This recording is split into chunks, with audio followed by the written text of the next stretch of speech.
Meus amigos, mais uma vez nós estamos juntos aí para o nosso momento compartilhar.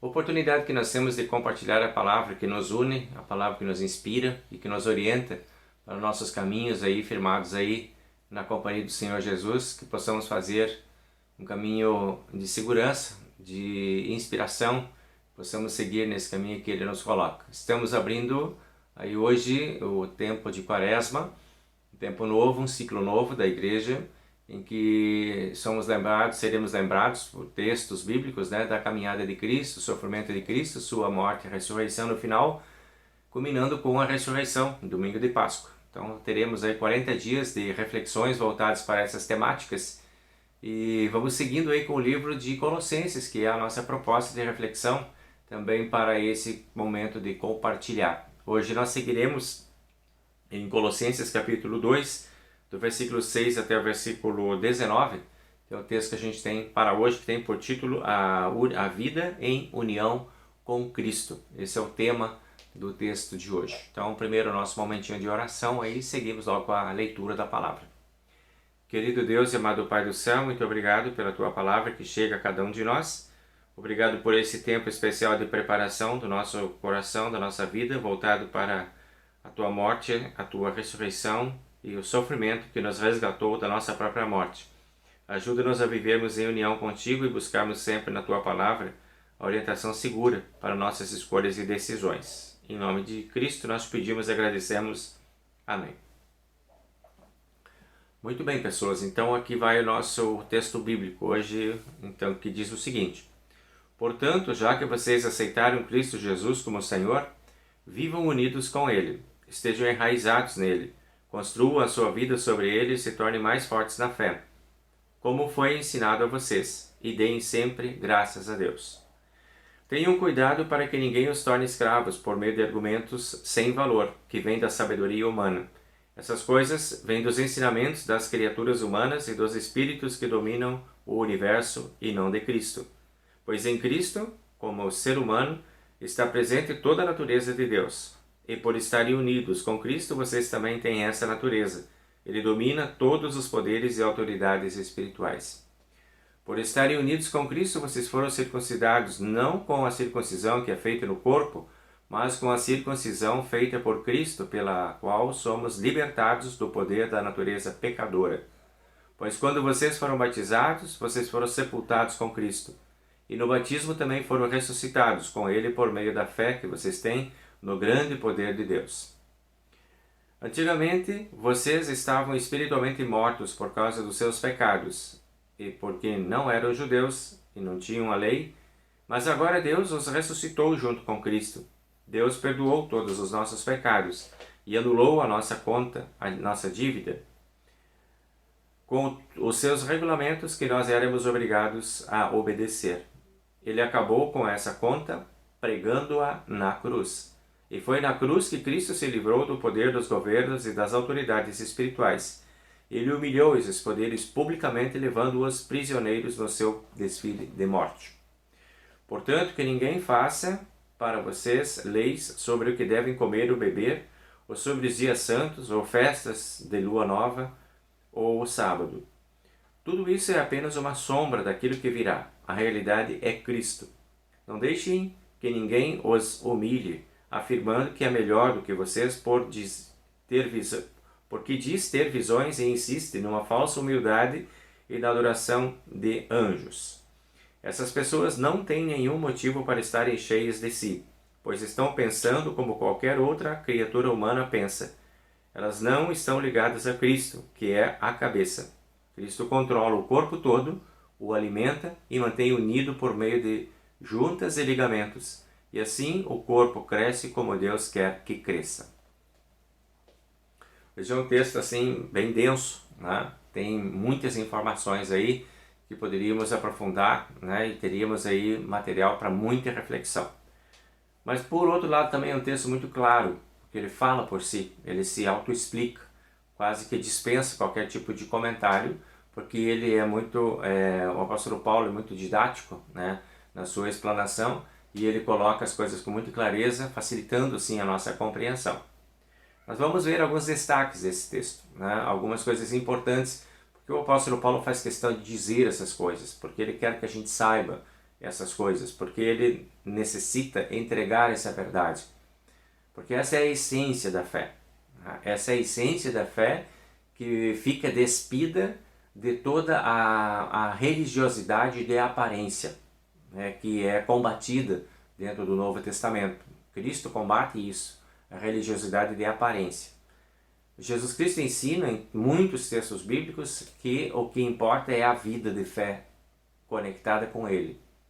É a vivência da fé. Não é o cumprimento dos rituais religiosos, mas é a vivência da fé.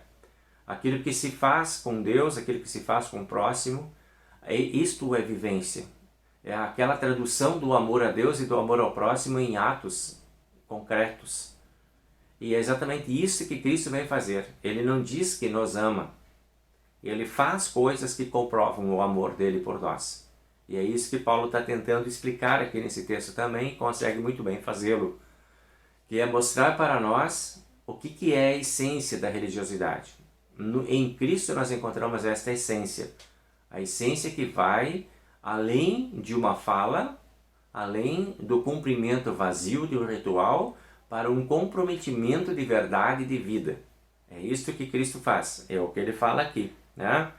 Nós estávamos espiritualmente mortos, nós estávamos presos a histórias de religião que não tinham significado, não tinham importância mais. Então Deus vem e traz um significado novo e nos entrega esse significado novo em Cristo. E nos une a este Cristo. E deixa todos os caminhos claros desse processo de união. Começando lá pelo nosso batismo, quando tudo inicia, né? Quando tudo dá o start inicial da vida cristã, é lá que se desenvolve a vida cristã. Então, desse início com Cristo, no batismo, nós estamos já habilitados para uma vida de comprometimento com Deus. Uma vida de verdade, uma vida de amor, uma vida de responsabilidade espiritual com Deus e com o nosso próximo. Portanto, que ninguém venha, como diz Paulo, fazer agora novas leis para vocês, para criar de novo novos costumes e novos hábitos que poderão distanciar vocês de novo da palavra de Deus. Não, esta é a lei do amor, a lei revelada em Cristo. Este é o caminho, a verdade e a vida revelados em Cristo. É isso que é a essência que não se pode perder. E é isso que nós temos agora para compartilhar. É esta a verdade que nós queremos que seja conhecida de todas as pessoas, porque este é o esforço que o apóstolo Paulo faz para a verdade esta chegar até nós. Então, nada de falsa humildade, nada de adorações de fingimento, mas de pessoas que não têm nenhum motivo para estarem na presença de Deus, mas que nós possamos olhar para esse Cristo e nos inspirar nesse Cristo e buscar nele a nossa fonte de verdade. Veja bem, interessante isso que ele diz, a vida em união com Cristo. Esse é o título que a gente tem aí. É a união com Cristo que é a essência da nossa religiosidade. Hoje nós temos muitos compromissos assumidos dentro da nossa estrutura de igreja, né? Nós assumimos compromissos com a nossa comunidade, nós assumimos compromisso com o nosso distrito, com a nossa região, com as nossas organizações auxiliares, e com o nosso pastor, e com, enfim, a nossa diretoria.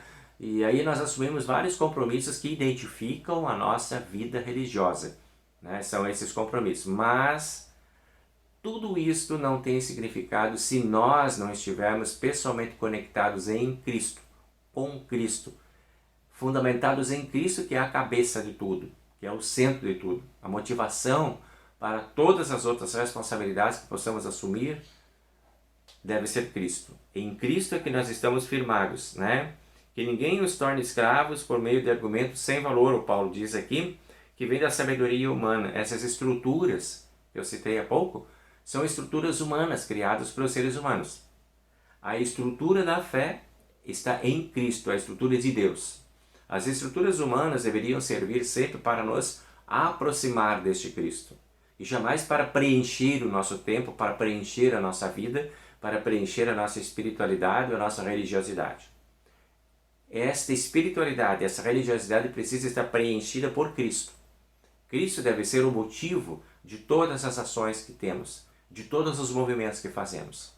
E aí então sim, nós vamos entender o significado de tudo isso que Cristo fez. Por estarem unidos com Cristo, vocês também têm essa natureza. a natureza que Deus oferece para cada um de nós. Estarem unidos com Cristo, nós fomos unidos com Cristo, ele diz aqui, por uma circuncisão, não aquela circuncisão física que havia no Antigo Testamento, mas uma circuncisão da alma, ou uma marca na nossa alma. A circuncisão era uma marca que o povo levava no Antigo Testamento, e hoje nós temos outra marca, a marca da fé, a marca em Cristo. Fomos batizados, fomos sepultados com Cristo, e pelo batismo agora também ressuscitados. E essa é a essência da nossa fé. Essa é a marca da nossa religiosidade. Essa é a marca do nosso compromisso com Deus. Essa é a nossa circuncisão, o nosso sinal. Esse é o sinal que Deus espera de cada um de nós.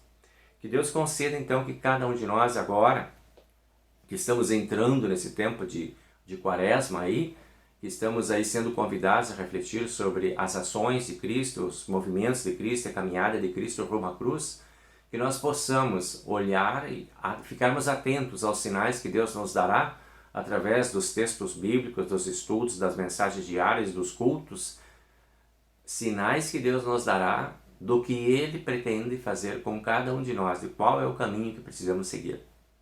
Esse é o nosso esforço agora de busca, né, na presença desse Deus e Pai. Vamos compartilhando essa palavra, vamos compartilhando esse caminho, vamos compartilhando esse conhecimento que temos desta essência da nossa religiosidade, que está centralizada exclusivamente em Cristo. Que Deus conceda que essa possa ser a sua e a minha centralidade também nesse tempo de quaresma. Que seja um tempo abençoado para todos nós. Que o Senhor nos abençoe e nos guarde, que o Senhor faça resplandecer o seu rosto sobre nós e tenha misericórdia de nós. Que o Senhor sobre nós levante o seu rosto e nos dê a paz. Amém.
Próxima quarta, nós estaremos novamente aí juntos, seguindo aí com o texto de Colossenses, né? No capítulo agora, nós vamos avançar para o capítulo 2 ainda, final, no versículo 20 em diante, que é a sequência do nosso texto aí, já entrando no capítulo 3, certo? Deus abençoe, um bom tempo, uma boa quarta, Deus esteja com você, comigo também.